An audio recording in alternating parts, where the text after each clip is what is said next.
오늘 저와 함께 살펴볼 하나님의 말씀은 베드로전서 5장 5절부터 11절 말씀입니다. 베드로전서 5장 5절부터 11절 말씀입니다.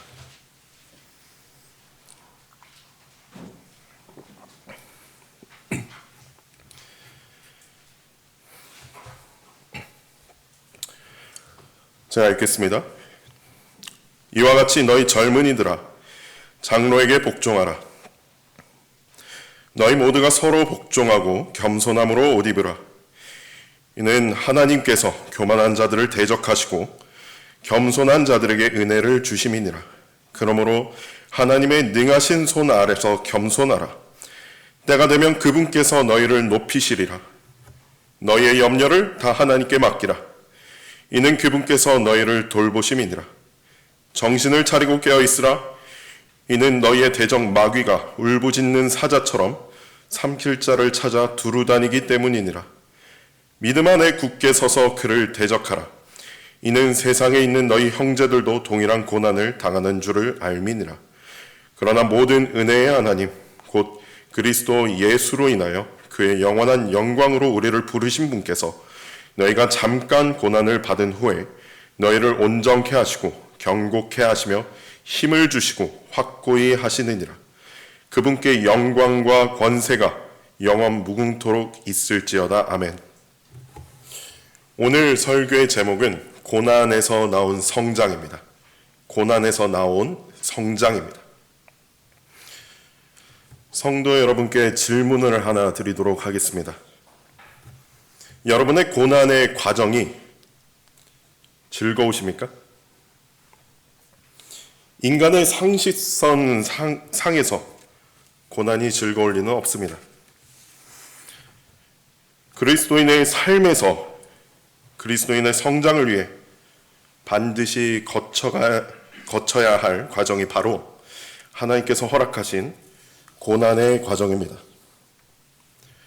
만약 이 고난의 본질을 보지 못하고 고난의 크기와 고난으로부터 오는 염려만을 생각한다면 고난의 과정에서 무너지고 실패할 수밖에 없습니다. 하나님께서 원하시는 성숙한 그리스도인으로 성장하지 못하는 것입니다. 하나님께서는 성도의 고난을 통해 성도에게 원하시는 뜻이 있으십니다. 오늘 살펴볼 본문 말씀을 통해 하나님께서 주신 고난의 본질을 재확립하며 고난의 순간에 무너졌거나 고난의 과정을 통과하는 지체가 있다면 위로받고 고난에 올바르게 순종하게 되는 시간이 되시길 바랍니다. 고난에 처했다면 하나님께서 그리스도인의 성장을 위해 원하시는 것을 기억해야 합니다. 그 첫 번째가 성도의 겸손입니다. 본문 5절 말씀을 보겠습니다. 이와 같이 너희 젊은이들아 장로에게 복종하라. 너희 모두가 서로 복종하고 겸손함으로 옷 입으라. 이는 하나님께서 교만한 자들을 대적하시고 겸손한 자들에게 은혜를 주심이니라. 그러므로 하나님의 능하신 손 아래서 겸손하라. 때가 되면 그분께서 너희를 높이시리라. 너희의 염려를 다 하나님께 맡기라. 이는 그분께서 너희를 돌보심이니라. 교만함은 하나님께서 가장 가증스럽게 여기시는 성품인 것입니다.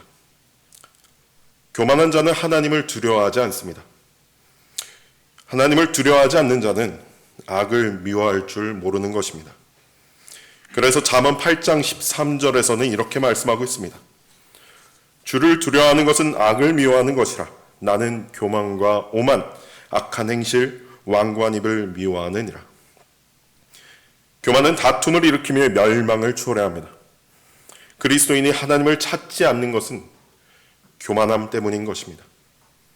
교만한 자는 어리석은 자입니다. 모든 교만은 마귀로부터 나오는 것입니다. 이사야서 14장 13절 말씀에 이는 내가 내 마음속에 말하기를 내가 하늘에 올라가서 내가 내 보좌를 하나님의 별들보다 높일 것이요 내가 또한 북편에 있는 회중의 산 위에 앉으리라. 내가 구름들의 높은 곳들 위로 올라가 내가 지극히 높으신 분같이 되리라 하였습니다. 말씀처럼 교만의 시초는 마귀인 것입니다. 그렇기 때문에 교만한 자는 하나님께 가증한 자인 것입니다. 본문 5절 말씀과 같이 하나님께서는 교만한 자들을 대적하십니다. 교만한 그리스도인은 하나님의 인도하심을 제대로 받을 수 없으며 쓰임받을 수 없는 것입니다. 그리스도인의 삶에서 육신적인 성향인 자기 의를 내세우며 하나님의 뜻은 전혀 구하지 않는다면 그것은 교만한 것이며 결코 하나님과 동행할 수 없는 것입니다. 반대로 하나님께서는 겸손한 자들에게 은혜를 주십니다. 하나님께서는 겸손한 사람 곁에 늘 계시고 그의 마음과 영을 소생케 하신다고 이사야서 57장 15절에서 말씀하고 있는 것입니다. 본문 6절에서 하나님의 능하신 손 아래서 겸손하라고 말씀하고 있습니다.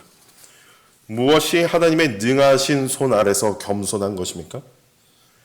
7절 말씀과 같이 모두 하나님께 맡겨드리는 것입니다. 다시 말해 여러분을 움직이게 하는 조정석에 자기의 육신적인 성향, 죄, 마귀를 두는 것이 아니라 그 자리에 하나님을 모시는 것입니다. 운전을 처음 하는 초보자의 경우 굉장히 불안한 운행을 하며 심지어 일어나지도 않을 변수에 대해 심히 걱정하는 것입니다. 이러한 자가 베테랑 택시기사의 차를 탄다면 굉장히 평안함을 느끼고 심지어 졸기까지 하는 것입니다. 마찬가지로 자신의 뜻과 육신적인 성향으로 삶을 살아가는 그리스도인은 순탄치 못한 삶을 살아가게 되는 것입니다. 자신이 느끼기엔 평안하다 할지라도 하나님께서 보시기에는 가장 불행한 길인 것입니다. 그러나 만물을 창조하신 하나님께 모든 것을 맡겨드리는 삶은 가장 평안한 삶이며 마치 폭풍우가 치며 해일이 일어나는 바다 한가운데 요동치 않는 항공모함 같은 것입니다. 하나님께 모든 것을 맡겨드린다는 것은 하나님을 안다는 것입니다. 하나님을 알기 위해서는 그분의 말씀을 읽어야 합니다. 하나님에 대해 더 많이 알게 될수록 하나님과 말씀을 더욱 믿게 되는 것입니다. 하나님에 대해 얼마만큼 알고 얼마만큼 더 믿는다는 것은 하나님께 얼마나 의탁할 수 있는지 결정되는 것입니다. 그렇기 때문에 말씀을 읽지도 않으면서 하나님께 맡겨드린다는 것은 거짓인 것이며 불가능한 것입니다. 우리가 비행기를 타고 자동차를 타는 것은 그것이 무엇인지 알 수 있기 때문에 타는 것입니다. 또한 조종사와 운전기사가 어떤 일을 하는 사람인지 우리가 알고 있기 때문에 운행을 맡길 수 있는 것입니다. 경건의 시간으로 하나님께 다가서는 것이 하나님을 알 수 있는 유일한 길인 것이며 하나님을 알아야만 하나님의 능하신 손 아래 모든 것을 맡기는 겸손을 실천할 수 있는 것입니다. 그리스도인의 삶은 순탄치 않습니다. 또한 하나님께서는 그리스도인의 성장을 위해 고난을 주십니다. 이때 자기 의의를 내세우는 것은 더 빨리 무너지는 지름길인 것입니다. 그리스도인이 취해야 할 자세는 말씀과 기도로 주님을 알아감에 따라 모든 염려를 하나님께 맡겨드리며 하나님께 납작 엎드리는 것입니다. 그것이 하나님께 드리는 참된 겸손의 자세인 것입니다. 겸손은 자신의 것을 포기하기 때문에 손해라고 느껴질 수도 있습니다. 하지만 하나님께서는 겸손한 자에게 측량할 수 없는 은혜를 주시는 것입니다. 이것은 결코 손해가 아닌 것입니다. 고난에 처했다면 하나님께서 그리스도인의 성장을 위해 원하시는 것을 기억해야 하는데, 두 번째로 믿음 안에서 경고해야 한다는 것입니다. 본문 8절 말씀을 보겠습니다. 정신을 차리고 깨어있으라. 이는 너희의 대적 마귀가 울부짖는 사자처럼 삼킬 자를 찾아 두루 다니기 때문이니라. 믿음 안에 굳게 서서 그를 대적하라. 이는 세상에 있는 너희 형제들도 동일한 고난을 당하는 줄을 알미니라. 백수의 왕이라고 불리는 사자의 사냥법은 참으로 아이러니합니다. 가장 살찌고 먹음직스러운 동물을 사냥할 것 같지만 오히려 그 반대입니다. 수백 마리의 사냥감 가운데서 그 무리 중에 가장 연약해 보이고 어리버리한 한 마리를 노리고 그 한 마리를 집요하게 쫓는 것입니다. 우리의 대적 마귀도 마찬가지입니다. 마귀는 언제나 그리스도인을 공격할 준비가 되어 있는 두려운 존재입니다. 천사장 미카엘도 유다서 9절의 말씀에서 마귀의 권세를 함부로 모독하고 비난하지 않았다고 말씀하고 있습니다. 이것은 미카엘이 실력이 없어서가 아니라 마귀의 권세가 하나님께로부터 받은 것이라는 사실 앞에서 한계가 있었기 때문입니다. 그리스도인은 마귀와 치열한 영적 전쟁을 치러야 합니다. 그러나 이 영적 전쟁은 그리스도인이 치르도록 되어 있는 한계 이상의 싸움으로 확대돼서는 안 되는 것입니다. 이 말은 이런 것입니다. 국가의 통치자가 이 세상 통치자의 앞잡이라는 이유로 그에게 불복종하고 대드는 것은 하나님의 권위에 도전하는 것이며 권세에 복종하라는 하나님의 명령에 도전하는 것입니다. 또 어떤 그리스도인이 병에 걸렸을 때 그 그리스도인을 연단시키려는 하나님의 특별한 목적일지도 모르는데 병에서 벗어나기 위해 무조건 마귀에게 대들기만 한다면 이것은 이면에 있는 하나님의 뜻을 짓밟는 것입니다. 이 영적 전쟁은 그리스도인이 하나님의 자녀답게 살아가려 할 때 이것을 방해하고 진리로부터 그리스도인을 차단하려고 가로막은 것을 분쇄하기 위한 싸움인 것입니다. 마귀는 교회에서 가장 연약한 그리스도인을 치고 그리스도인의 가장 약한 부분을 치는 것입니다. 그리스도인이 말씀과 기도로 하나님께 나아가고자 할 때 다른 곳으로 눈이 돌아가고 경건의 시간에 게을러질 때 설교 시간에 다른 생각이 나고 특별한 이유 없이 졸음이 찾아올 때 복음을 전하는 것에 게을러지고 바빠질 때 이것은 마귀가 그리스도인이 깨어있지 못하도록 공격하는 것이고 방해하는 것입니다. 8절 본문은 마귀의 공격에 경각심을 불어일으키며 정신을 차리고 깨어있으라고 말씀하고 있습니다. 9절은 믿음 안에 굳게 서서 대적하라고 말씀하고 있습니다. 이것은 마귀와 맞붙어 싸우기를 촉구하는 것이 아닙니다. 믿음 안에 굳게 서서 대적하라는 것은 주 안에서와 그의 힘의 능력 안에서 강건하라는 바울의 충고와 동일한 맥락인 것입니다. 또한 디모데후서 2장 1절에서 내 아들아 그러므로 너는 그리스도 예수 안에 있는 은혜 가운데서 강건하라 말씀하고 있습니다. 육신의 힘으로 마귀의 공격에 대항하려 한다면 반드시 실패할 수밖에 없습니다.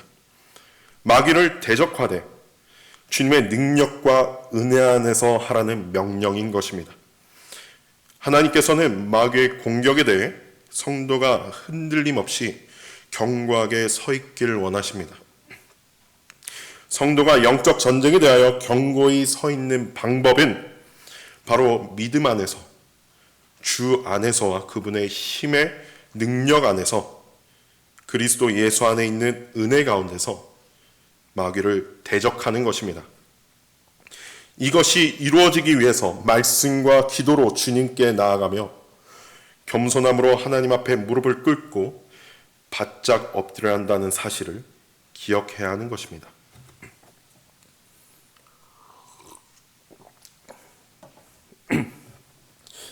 고난에 처했다면 하나님께서 그리스도인의 성장을 위해 원하시는 것을 기억해야 하는데 세 번째로 고난은 하나님의 은혜임을 아는 것입니다. 본문 10절 말씀을 보겠습니다. 그러나 모든 은혜의 하나님 곧 그리스도 예수로 인하여 그의 영원한 영광으로 우리를 부르신 분께서 너희가 잠깐 고난을 받은 후에 너희를 온전케 하시고 경고케 하시며 힘을 주시고 확고히 하시느니라. 그분께 영광과 권세가 영원 무궁토록 있을지어다. 아멘. 마귀를 대적하는 것, 믿음 안에서 굳건히 서야 하고 주 예수 그리스도와 그분의 힘의 능력 안에서 강건해야 하며 주님의 은혜 가운데서 강건해야 하는 것은 큰 고난을 의미하는 것입니다. 자신의 힘으로 감당할 수 없기 때문입니다. 그러나 그리스도인의 인생은 고난이 있어야만 생동감 넘치는 삶을 살 수 있는 것입니다. 시련이 없는 인생은 황무지처럼 척박하고 냉랭하기 때문입니다. 시련이 없다면 고난 속에서도 함께 도우시는 전능하신 하나님의 위대한 능력을 경험할 수 없는 것입니다.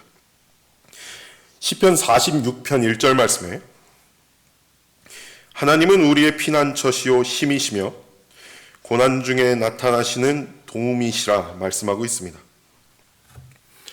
하나님은 전투에서 우리의 방어벽과 우리의 공격군이 되신다.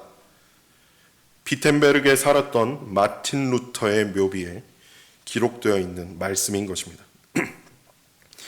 그리고 이것은 우리의 영광의 주께 찬송가 64장 내 주는 강한 성이요의 가사인 것입니다.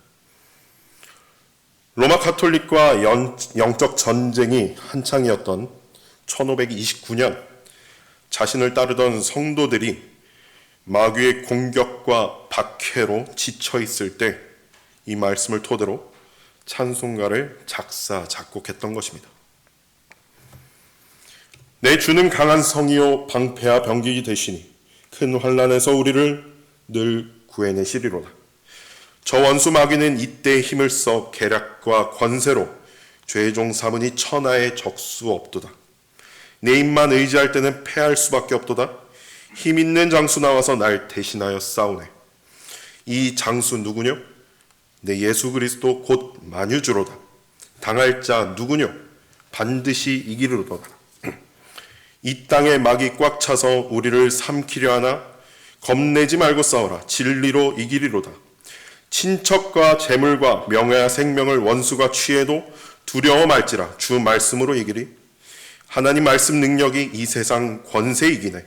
주 성령 우리 안에서 큰 능력 채워주시네. 이 몸을 온전히 주님께 맡기면 이 몸은 죽어도 큰 영광 보리니 그 나라 무궁하도다. 본문으로 돌아와서 그리스도인들이 마귀와 대적하여 싸우느라 고난을 당하더라도 그 고난은 잠깐이고 이 잠깐의 고난이 지난 후 주님께서 성도를 온전케 하시고 경고케 하시며 힘을 주시고 확고히 하신다고 말씀하고 있습니다. 바로 성숙한 그리스도인이 되게 만드신다는 것입니다. 이것은 그리스도인의 특권인 것입니다. 5장 12절 말씀에 신실한 형제 실로아노를 통하여 내가 생각했던 대로 너희에게 간단히 썼노라. 이것이 하나님의 참된 은혜임을 권고하고 증거하노니 너희는 그 안에 서 있느니라. 이것은 여러분이 그리스도인으로 거듭난 사람이기 때문에 그리스도인이기 때문에 예수님 안에서 누리는 특권인 것입니다. 하나님 말씀에 순종하다가 찾아오는 고난은 결코 절망적인 것이 아닌 것입니다. 이것은 하나님의 참된 은혜인 것입니다. 고난 중에 하나님과 함께 할 수 있다는 것이 얼마나 큰 위로이고 영광인 것입니까? 말씀대로 살아가는 그리스도인이라면 누구에게나 고난의 순간이 찾아오게 되어 있습니다. 예수 그리스도의 생애를 기억하십니까? 그분의 생애는 고난의 길이었습니다. 여기서 우리가 기억해야 할 것은 예수 그리스도께서는 단 한순간도 육신적으로 고난에 대응하지 않으셨다는 것입니다. 그리스도인은 예수 그리스도께서 걸어가셨던 그 고난의 길을 걸어갈 각오가 있어야 하는 것입니다.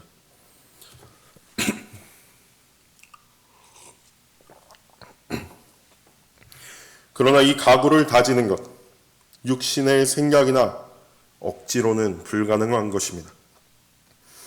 이 가구를 다지는 법, 오늘 본문 말씀을 통해 살펴보았습니다. 첫 번째는 하나님 앞에 겸손하는 것이며, 두 번째는 믿음 안에서 견고히 서는 것이며, 세 번째는 고난은 하나님의 은혜임을 아는 것을 기억하는 것입니다.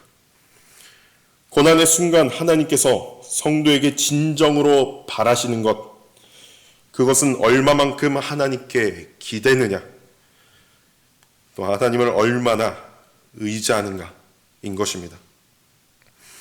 성도는 그 고난의 길을 결코 혼자 걷지 않는 것입니다. 하나님께서 언제나 능하신 손으로 지켜주시며 함께 하시는 것입니다. 그 고난의 순간을 하나님과 함께 통과한다면 하나님을 의지하는 믿음이 더욱 성숙해지며 아버지를 알고 사랑함이 더욱 커지고, 다음 고난이 찾아왔을 때 요동치 않는 반석이신 예수 그리스도를 의지하여 더욱더 흔들림 없이 담대하게 고난에 대응할 수 있는 것입니다. 다시 한번 여러분께 질문 드리겠습니다. 고난의 과정이 즐거우십니까? 고난의 과정을 통해 하나님을 더 뜨겁게 사랑하는 성도 여러분이 되시길 바랍니다.